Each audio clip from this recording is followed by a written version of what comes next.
Hi, everyone. This is Lindsey Hill. I am back with another installment of Little House in the Big Woods. This chapter is called Two Big Bears. Then one day, Pa said that spring was coming. In the big woods, the snow was beginning to thaw. Bits of it dropped from the branches of the trees and made little holes in the softening snowbanks below. At noon, all the big icicles along the eaves of the house quivered and sparkled in the sunshine, and drops of water hung trembling at their tips. Pa said he must go to town to trade the furs of the wild animals he had been trapping all winter. So one evening he made a big bundle of them. There were so many furs that when they were packed tightly and tied together, they made a bundle almost as big as Pa. Very early one morning, Pa strapped the bundle of furs on his shoulders and started to walk to town. There were so many furs to carry that he could not take his gun. Ma was worried, but Pa said that by starting before sunup and walking very fast all day, he could get home again before dark. The nearest town was far away. Laura and Mary had never seen a town. They had never seen a store. They had never seen even two houses standing together. But they knew that in a town there were many houses and a store full of candy and calico and other wonderful things, powder and shot and salt and store sugar. They knew that Pa would trade his furs to the storekeeper for beautiful things from town, and all day they were expecting the presents he would bring them.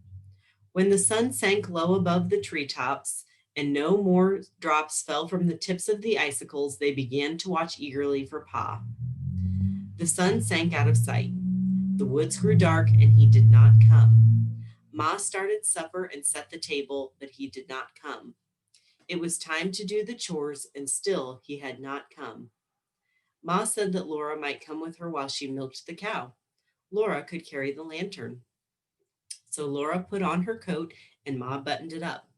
And Laura put her hands into her red mittens that hung by a red yarn string around her neck, while Ma lighted the candle in the lantern. Laura was proud to be helping Ma with the milking, and she carried the lantern very carefully. Its sides were of tin with places cut in them for the candlelight to shine through. When Laura walked behind Ma on the path to the barn, the little bits of candlelight from the lantern leaped all around her on the snow. The night was not yet quite dark. The woods were dark, but there was a gray light on the snowy path, and in the sky there were a few faint stars. The stars did not look as warm and bright as the little lights that came from the lantern. Laura was surprised to see the dark shape of Suki, the brown cow, standing at the barnyard gate. Ma was surprised too. It was too early in the spring for Suki to be let out in the big woods to eat grass. She lived in the barn, but sometimes on warm days, Pa left the door of her stall open so she could come into the barnyard. Now Ma and Laura saw her behind the bars waiting for them. Ma went up to the gate and pushed against it to open it, but it did not open very far because there was Suki standing against it. Ma said, "Suki, get over." She reached across the gate and slapped Suki's shoulder. Just then, one of the dancing little bits of light from the lantern jumped between the bars of the gate, and Laura saw long, shaggy black fur and two little glittering eyes. Suki had thin, short brown fur. Suki had large, gentle eyes. Ma said, "Laura, walk back to the house." So Laura turned around and began to walk toward the house. Ma came behind her. When they had gone part way, Ma snatched her up, lantern and all, and ran. Ma ran with her into the house and slammed the door. Then Laura said, "Ma, was it a bear?" "Yes, Laura," Ma said. "It was a bear." Laura began to cry. She hung on to Ma and sobbed. "Oh, will he eat Suki?" "No," Ma said, hugging her. "Suki is safe in the barn. Think, Laura, all those big, heavy logs in the barn walls, and the door is heavy and solid, made to keep bears out. No, the bear cannot get in and eat Suki." Laura felt better then. "But he could have hurt us, couldn't he?" she asked. "He didn't hurt us," Ma said. You were a good girl, Laura, to do exactly as I told you and to do it quickly without asking why. Ma was trembling and she began to laugh a little. To think, she said, I've slapped a bear. Then she put supper on the table for Laura and Mary. Pa had not come yet. He didn't come. Laura and Mary were undressed and they said their prayers and snuggled into the trundle bed. Ma sat by the lamp mending one of Pa's shirts. The house seemed cold and still and strange without Pa. Laura listened to the wind in the big woods. All around the house, the wind went crying as though it were lost in the dark and the cold. The wind sounded frightened. Ma finished mending the shirt. Laura saw her fold it slowly and carefully. She smoothed it with her hand. Then she did a thing she had never done before. She went to the door and pulled the leather latch string through its hole in the door so that nobody could get in from the outside unless she lifted the latch. She came and took Carrie, all limp and sleeping, out of the big bed. She saw that Laura and Mary were still awake, and she said to them, Go to sleep, girls. Everything is all right. Pa will be here in the morning. Then she went back to her rocking chair and sat there rocking gently and holding baby Carrie in her arms. She was sitting up late, waiting for Pa, and Laura and Mary meant to stay awake too, till he came. But at last they went to sleep. In the morning, Pa was there. He had brought candy for Laura and Mary and 2 pieces of pretty calico to make them each a dress. Mary's was a china blue pattern on a white background, and Laura's was dark red with little golden brown dots on it. Ma had calico for a dress too. It was brown with a big feathery white pattern all over it. They were all happy because Pa had got such good prices for his furs that he could afford to get them such beautiful presents. The tracks of the big bear were all around the barn, and there were marks of his claws on the walls, but Suki and the horses were safe inside. All that day the sun shone, the snow melted, and little streams of water ran from the icicles, which all the time grew thinner. Before the sun set that night, the bear tracks were only shapeless marks in the wet, soft snow. After supper, Pa took Laura and Mary on his knees and said he had a new story to tell them. This is the story of Pa and the Bear in the Way. When I went to town yesterday with the furs, I found it hard walking in the soft snow. It took me a long time to get to town, and other men with furs had come in earlier to do trading. The storekeeper was busy, and I had to wait until he could look at my furs. Then he had to bargain about the price of each one, and then I had to pick out the things I wanted to take in trade. So it was nearly sundown before I could start home.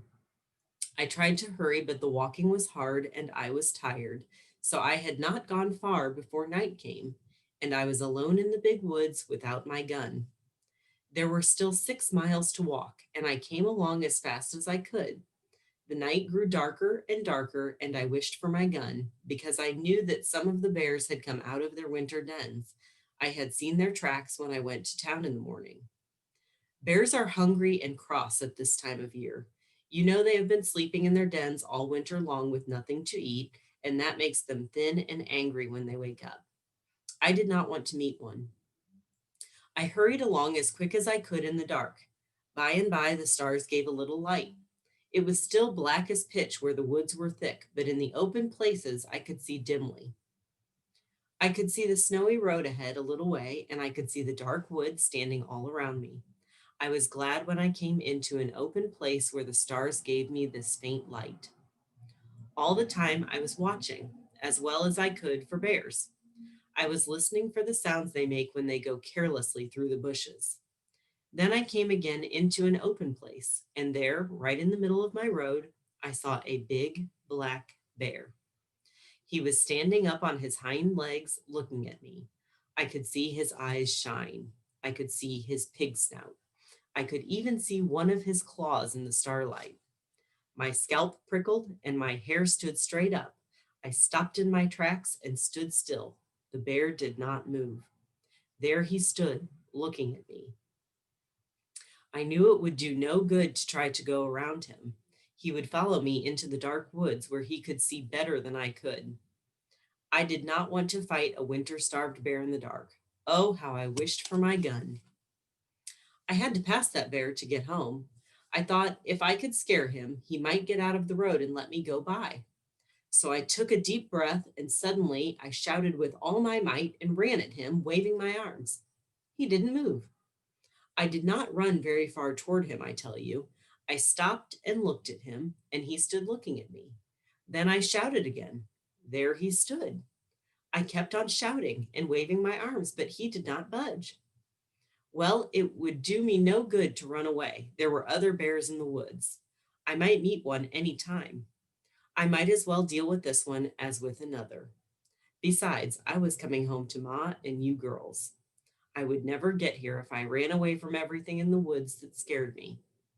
So at last I looked around and I got a good big club, a solid heavy branch that had been broken from a tree by the weight of snow in the winter. I lifted it up in my hands and I ran straight at that bear. I swung my club as hard as I could and brought it down bang on his head. And there he stood, for he was nothing but a big black burned stump. I had passed it on my way to town that morning. It wasn't a bear at all. I only thought it was a bear because I had been thinking all the time about bears and being afraid I'd meet one. It really wasn't a bear at all? Mary asked. No, Mary, it wasn't a bear at all. There I had been yelling and dancing and waving my arms all by myself in the big woods, trying to scare a stump.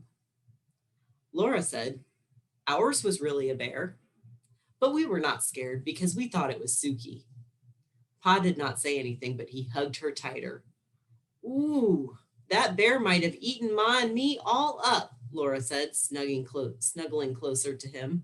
But Ma walked right up to him and slapped him, and he didn't do anything at all. Why didn't he do anything? I guess he was too surprised to do anything, Laura, Pa said. I guess he was afraid when the lantern shone in his eyes. And when Ma walked up to him and slapped him, he knew she wasn't afraid. Well, you were brave too, Laura said. Even if it was only a stump, you thought it was a bear. You'd have hit him on the head with a club if he had been a bear, wouldn't you, Pa? Yes, Pa said, I would. You see, I had to. Then Ma said it was bedtime. She helped Laura and Mary undress and button up their red flannel nightgowns. They knelt down by the trundle bed and said their prayers. Now I lay me down to sleep. I pray the Lord my soul to keep. If I should die before I wake, I pray the Lord my soul to take. Ma kissed them both and tucked the covers in around them. They lay there a while looking at Ma's smooth parted hair and her hands busy with sewing in the lamplight. Her needle made little clicking sounds against her thimble, and then the thread went softly, swish, through the pretty calico that Pa had traded furs for.